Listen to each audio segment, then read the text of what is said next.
கர்த்தருக்கு மகிமை உண்டாகட்டும். ஆண்டவரும் அருமை இரட்சகருமாகிய இயேசு கிறிஸ்துவின் நாமத்தினாலே உங்களை வாழ்த்தி ஆசீர்வதிக்கிறேன்.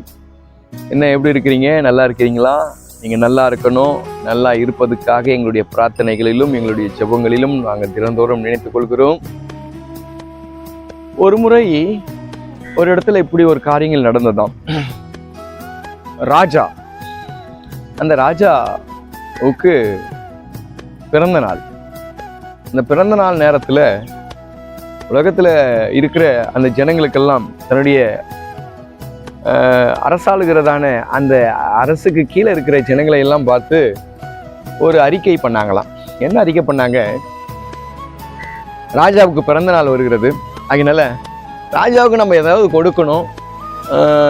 என்ன கொடுக்கலாம் அப்படின்னு சொல்லி முடிவு பண்ணும்போது, ராஜா பெரியவராக இருக்கிறார், அவருக்கு எதுவும் கொடுக்க முடியாது, ஆனால் ஒன்று செய்யலாம், எல்லாருனாலும் கொடுக்க முடிய ஒரு காரியத்தை ராஜாவுக்கு கொடுக்கலாம் அப்படின்னு சொல்லி நாட்டு மக்களுக்கு சொன்னாங்களாம். ஒரு டம்ளர் பால், ஒரு கப்பு பால் மாத்திரம் ராஜாவுக்கு கொடுங்க. எல்லா மக்களும் ஒரு பெரிய ஒரு அண்டா அல்லது பெரிய அதை கொள்ளுற அளவுக்கு ஒரு பாத்திரம் வைக்கப்படும், அதில் எல்லாரும் பாலை ஊற்றலாம் அப்படின்னு சொன்னாங்களாம். அப்போது ஒரு சில மனுஷன் இப்படி நினச்சானா, எல்லாரும் பாலை ஊற்றுறாங்க, நம்ம அதில் தண்ணி ஊற்றுனா தெரியவா போகுது அப்படின்னு சொல்லி நினைத்து தண்ணியை ஊற்ற ஆரம்பித்தான். பாருங்க, அவன் மாத்திரம் இல்லைங்க, எல்லாரும் அதை தான் நினைச்சான். எல்லாரும் பாலை ஊற்றுறாங்க, நம்ம தண்ணி ஊற்றுனா தெரிய போதா அப்படின்னு சொல்லி எல்லாரும் தண்ணியை தந்து ஊற்றிட்டான். கடைசியா அதை ஓப்பன் பண்ணி பார்க்கும்போது தான் தெரியுது எல்லாமே தண்ணி. அருமையான பிள்ளைகளை, இன்றைக்கும் நம்முடைய மனுஷனுடைய வாழ்க்கையில பார்க்கும்போது இந்த உண்மை அற்று போகிற காரியங்கள் நிறைய காரியங்கள் உண்டுங்க. எங்கேயும் உத்தமமா நடக்க முடியல. ஒரு கணவன் மனைவிக்கு உத்தமமா நடக்க முடியல, மனைவி கணவனுக்கு உத்தமமா நடக்கிறாங்களா அப்படின்னு சொல்லி இருக்கும்போது பார்க்கும்போது அது ரொம்ப கஷ்டமான விஷயம். பெற்றோர்கள், பிள்ளைகள், சமுதாயத்துல வாழ்க்கை உண்மையே இல்லை. எங்கு பார்த்தாலும் உண்மை இல்லைங்க. உண்மை இல்லாத அந்த உலகத்துல வாழ்ந்து கொண்டு இருக்கிறாங்க. எதுல எடுத்தாலும் கலப்படம், எதுல எடுத்தாலும் போலி, எதுல எடுத்தாலும் டூப்ளிகேட். இப்படிப்பட்ட வாழ்க்கை தான் நாம வாழ்ந்து கொண்டு இருக்கிறோம்.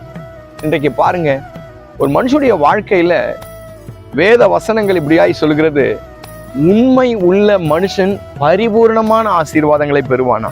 இன்றைக்கு உண்மையை கொஞ்சம் பார்ப்போம். கொஞ்சம் நம்மளால முடிஞ்ச வரைக்கும் உண்மையா வாழ்ந்து பார்ப்போமே. ஆண்டவராய் இயேசு கிறிஸ்து பூமியில உண்மையான அன்பு வைத்தார், மனிதன் மேல உண்மையான அன்பு வைத்தார். என் காரியமா யார் போவார்கள் என்று கேட்கும் போது, நான் போகிறேன் என்று சொல்லி ஆண்டவராக இயேசு கிறிஸ்து பூமிக்கு இறங்கி வந்தார்.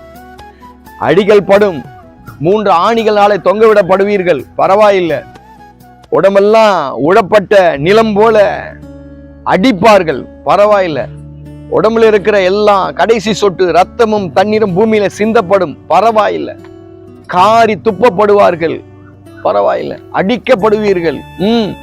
ஆண்டவர் எல்லாவற்றை காட்டிலும் மனிதன் மேல வைத்திருக்கிற அன்பினால, உண்மையான அன்பினால பூமிக்கு இறங்கி வந்து இந்த மனு குலத்தை ஆண்டவராக இயேசு கிறிஸ்து மீட்டு கொண்டார்.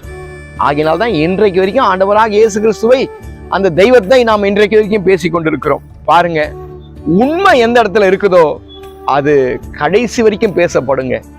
கொஞ்சம் உண்மையா நடந்துக்குவோம், முடிஞ்ச வரைக்கும் உண்மையா நடந்துக்குவோம். சமுதாயத்துக்கு நம்மளால முடிஞ்ச வரைக்கும் உண்மையான விஷயங்களை செய்வோம். குடும்பத்துக்கு நம்மளால முடிஞ்ச வரைக்கும் உண்மையான விஷயங்களை செய்வோம். அன்பு செலுத்தினா உண்மையான அன்பு செலுத்துவோம். நிச்சயமா இதுக்குண்டான பலன் நமக்கு கிடைக்கும் என்பதில் சந்தேகம் இல்லை. உண்மை என்றைக்கும் ஜெயிக்கும். சுபிக்கலாம். நல்ல பிதாவே, ஆண்டவரே இயேசுவின் நாமத்தினால இந்த நல்ல காலை பொழுதுக்காய் நடு செலுத்துகிறோம்.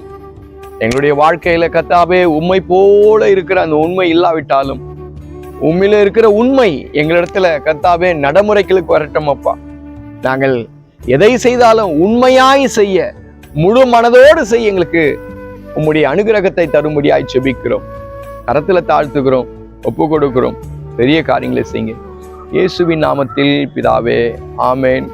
God bless you. கர்த்தர் உங்களை ஆசீர்வதிக்கட்டும். இந்த நாள் இனிய நாளாய் அமையட்டும். பிரைஸ் அல்லாஹ்.